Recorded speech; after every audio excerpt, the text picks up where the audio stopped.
भारत माता की, भारत माता की, भारत माता की। आदरणीय श्रीमान नितिन गडकरी जी, भारतीय जनता पार्टी के सभी राष्ट्रीय पदाधिकारी, दिल्ली प्रदेश के भारतीय जनता पार्टी के सभी पदाधिकारी और विशाल संख्या में पधारे हुए दिल्ली के प्यारे कार्यकर्ता भाई और बहनों,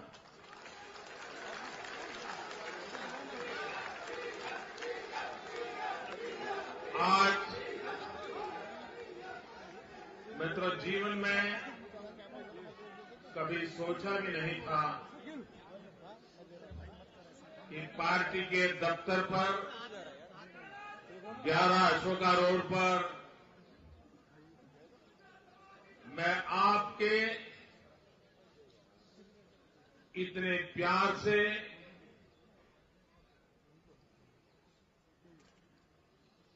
गर्मजोशी से जो स्वागत और सम्मान आपने दिया है, इसलिए मैं आपका बहुत बहुत आभारी हूं। मेरे मन को ये घटना छू रही है, उसका एक विशेष कारण है।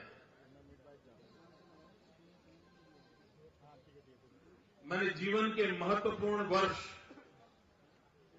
इसी 11 अशोका रोड में बिताए थे।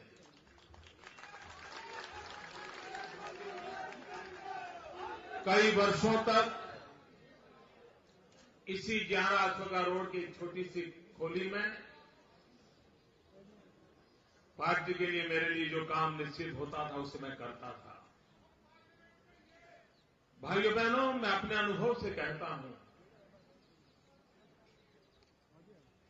भारत के लोकतंत्र की ताकत और भारतीय जनता पार्टी के संगठन का सामर्थ्य, उसी का परिणाम है कि एक व्यक्ति जहां कोने में बैठकर के कार्यालय में जिंदगी गुजारता था, इतने सालों तक यहां रहा था, आप में से बहुत कम लोगों को मिला था। एक पर्दे के पीछे साधक की तरह अपना काम करता था, लेकिन ये संगठन का सामर्थ्य है तो उसने मुझे कहां से कहां पहुंचा दिया।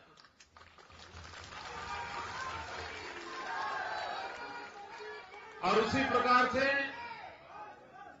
ये भारत के लोकतंत्र का भी सामर्थ्य है, शक्ति है, कि जो लोकतांत्रिक प्रक्रिया से, वोट की ताकत से सामान्य व्यक्ति को बहुत बड़ी जिम्मेवारी दे सकते हैं। और गुजरात के मतदाताओं ने लोकतांत्रिक प्रक्रिया के माध्यम से मुझे दायित्व दिया है। और भारतीय जनता पार्टी के कार्यकर्ता के नाते मैं जब अपने साथियों को हिसाब देने आया हूं, भाइयों बहनों, मैं आपका एक साथीदार हूं और आपके साथीदार के नाते मुझे आपको हिसाब देना चाहिए। और मेरे लिए आज मौका है मेरे साथियों को हिसाब देने का। और मैं तो तीसरी बार भारतीय जनता पार्टी के लाखों कार्यकर्ताओं का अविरत परिश्रम और जिसका परिणाम कि आज जब 2 साल 2.5 साल में सरकारें बदलती हैं, उसमें 12-12 साल से 3 बार एक सरकार को जनता चुने, ये भारतीय जनता पार्टी संगठन, सरकार का काम इसकी गवाही देता है। ये इसकी गवाही देता है। भाइयों बहनों, मुझे इस बात का भी आज संतोष हो रहा है कि 12 साल के शासन काल के दरमियान मेरी सरकार ने जो कुछ भी काम किए, भारतीय जनता पार्टी ने हमें जो कुछ भी जिम्मेवारी दी और उसको पूरा करने का हमने जो प्रयास किया, उस प्रयास का परिणाम है कि मुझे इस बात का गर्व है कि देश और दुनिया में भारत मां को प्यार करने वाले हर व्यक्ति का सीना चौड़ा हो रहा है, माथा गर्व से ऊंचा। और एक कार्यकर्ता के नाते, भारतीय जनता पार्टी के कार्यकर्ता के नाते ये मेरा कर्तव्य बनता है कि मुझे जो दायित्व मिले उस दायित्व से मैं ऐसा काम करूं, क्योंकि मेरी पार्टी के लाखों कार्यकर्ता सीना तान करके, आंख में आंख मिला करके दुनिया को चुनौती देने का सामर्थ्य पैदा करें। और भाइयों बहनों, आपके एक साथी के रूप में आपने जो भी जिम्मा मुझे दिया है, उस जिम्मे को पूरा करने का मैंने प्रयास किया है। और हर बार गुजरात के मतदाताओं ने उन अच्छे कामों को मोहर लगाई है। भाइयों बहनों, गुजरात एक्सपीरियंस से मैं कार्यकर्ताओं को यह जरूर कहूंगा, कठोर परिश्रम का कोई विकल्प नहीं होता है। भाइयों बहनों, मैं ये भी मानता हूं कि आज जन सामान्य की आशा अपेक्षाएं बहुत बढ़ी हुई है, व्यक्ति की आकांक्षा भी बढ़ी हुई है। और उस आशा आकांक्षाओं को पूरा करने के लिए प्रतिपल शासन को जन समर्पण के साथ चलाए रखना, जनता को संतोष देना, ये अपने आप में एक बहुत बड़ा दायित्व होता है। लेकिन इस पार्टी से मुझे जो संस्कार मिले, पार्टी के हर छोटे मोटे कार्यकर्ताओं से जो समर्थन मिला, उससे भली भांति उस पवित्र कार्य को हम कर पाए हैं।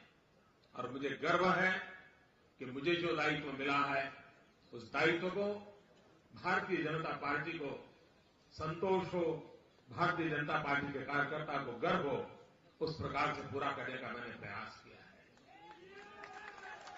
भाइयों बहनों, आज देश और दुनिया में भारतीय जनता पार्टी के गुजरात शासन की चर्चा हो रही है।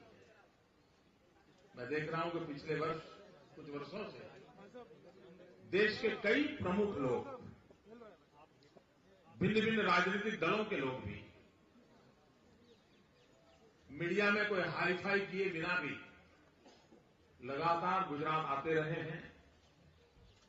सरकार के साथ बैठ करके उन्होंने विस्तार से अध्ययन किया है, विकास की योजनाओं का अध्ययन किया है, उसके इम्प्लीमेंटेशन का अध्ययन किया है। मैं भी दिल्ली के मित्रों को निमंत्रण देता हूं, अगर आप में से पार्टी तय करें और गुजरात आकर के 5-7 दिन रुक करके शासन व्यवस्था गुजरात ने क्या मॉडल दिया है, आप आए, जरूर देखें। और आपने इतने बड़े दिल्ली को चलाया है, देखा भी है। और मैं आग्रह करूंगा कि हमारी कुछ कमियां हैं तो आकर जरूर हमें बताइए, ताकि हम उसको और अधिक अच्छा करें और देश की और अधिक अच्छी सेवा कर सकें। भाइयों बहनों, भले ही आप गुजरात से न हो, आपका गुजरात से कोई कारोबार न हो, लेकिन उसके बावजूद भी अगर आपके मन में गुजरात में करने योग्य कोई सुझाव होंगे, अगर आप मुझे भेजेंगे तो एक कार्यकर्ता के रूप में मैं उसका स्वागत करूंगा और मैं कोशिश करूंगा उन चीजों को कैसे लागू किया जा सकता है।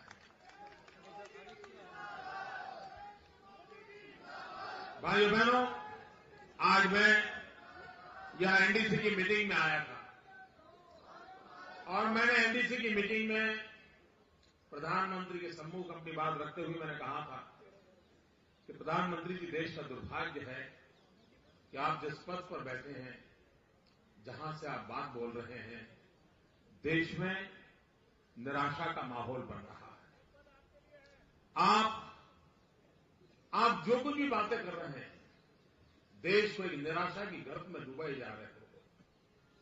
मैंने अपनी बात आज बड़ी कठोरता के साथ इस मीटिंग में रखी है और मैंने उनसे कहा है कि देश को आगे बढ़ाने के लिए आपके पास कोई सोच नहीं है, न कल्पकता है, न कोई परिश्रम करने वाला है, न कोई एक्शन प्लान है। अगर यही हाल रहा तो पता नहीं देश कितना नीचे चला जाएगा। आपको हैरानी होगी, 1 साल पहले देश की प्लानिंग कमीशन और भारत सरकार ने 9% विकास दर का संकल्प किया था। 9%। हम तो उनसे काफी आगे हैं, लेकिन वे 9% नहीं कर पाए। 7.9 पे अटक गए। दुख का विषय दूसरा है दोस्तों, इस बार उन्होंने 9 सोचना भी बंद कर दिया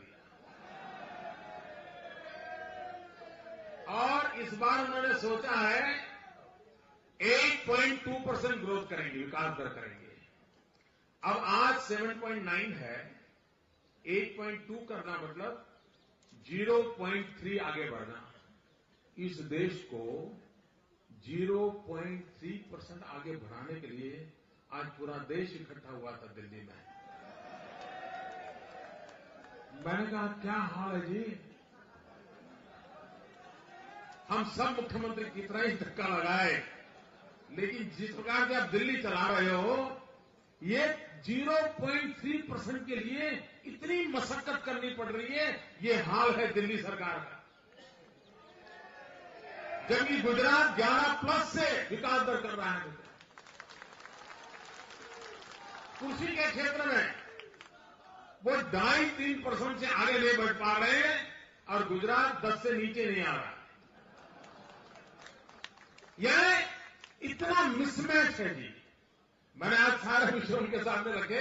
मैंने कहा कुछ तो सोचिए आप, देश का नौजवान, हिंदुस्तान का 65% नौजवान 35 से कम उम्र का है।